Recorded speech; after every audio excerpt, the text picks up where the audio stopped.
Hello everyone, welcome to TechPista. In this video, I'm going to show you how to install the custom fonts in your Windows computer.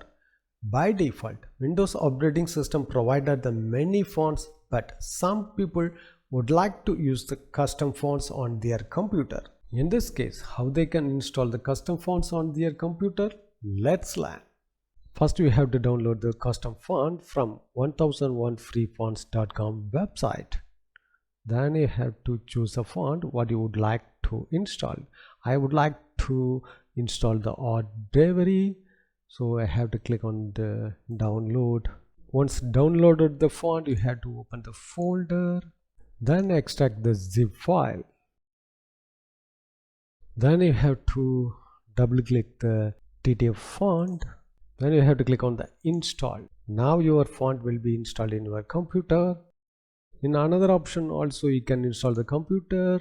You have to copy this font and go to C drive. Here you have to go to Windows folder, then go to fonts folder.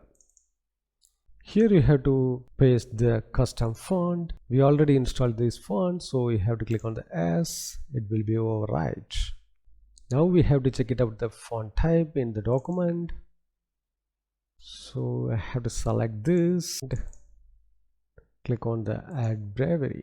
Now the font style has been set perfectly. In this way you can install the custom font on your computer.